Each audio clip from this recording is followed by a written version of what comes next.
गोष्ट लक्षात घेतली पाहिजे की या संदर्भातले सर्व निर्णय जे आहेत ते वरिष्ठ मंडळी घेत असतात. वरिष्ठ मंडळी या संदर्भातले निर्णय घेतील. परंतु महाराष्ट्रात महायुतीचा मुख्यमंत्री व्हायला हवा हे महाराष्ट्रातील जनतेचं बऱ्याच वर्षापासूनची असणारी जी विचार करत होते.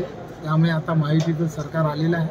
त्यामुळे वरिष्ठ मंडळी योग्य निर्णय घेतील यात काही शंका नाही. सर, मंत्री म्हणून परत जबाबदारी स्वीकारणार का दिली तर? मी पुन्हा तेच सांगेन, मागच्या वेळी अपघाताने मी झालो म्हणून मी पुन्हा तेच सांगेन या संदर्भातले सर्व निर्णय जे आहेत ते वरिष्ठ मंडळी घेत असतात आणि वरिष्ठ मंडळी योग्य ते निर्णय घेतील.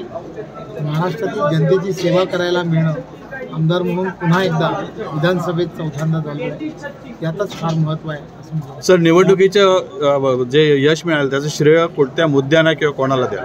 एक गोष्ट लक्षात घेतली पाहिजे, महायुतीच्या या सरकारमध्ये 2.5 वर्षामध्ये ज्या पद्धतीने सामान्य जनतेला केंद्रबिंदू मानून महायुतीच्या सरकारने काम केलं होतं ते आपल्याला सर्वांना माहीत आहे. हजारो निर्णय हे या सरकारने घेतले गेले. त्यामुळे त्या सगळ्या गोष्टीमुळेच सामान्य जनतेमध्ये एक पॉझिटिव्ह व्ह्यूज होती आणि त्यामुळे सर्व मतांचा टक्काही मोठ्या प्रमाणात वाढला होता आणि सामान्य जनतेने हे ठरवलं होतं केंद्रामध्ये आदरणीय पंतप्रधान नरेंद्र मोदीजींचं सरकार आहे आणि राज्यामध्ये सुद्धा एक विचाराचंच सरकार आलं पाहिजे आणि त्यामुळे त्या विचारामुळेच या महाराष्ट्रामध्ये पुन्हा एकदा महायुतीचं सरकार.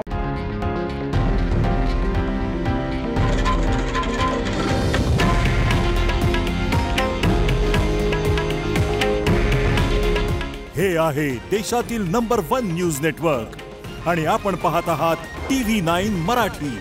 काळजी तुमची, हित महाराष्ट्राचं.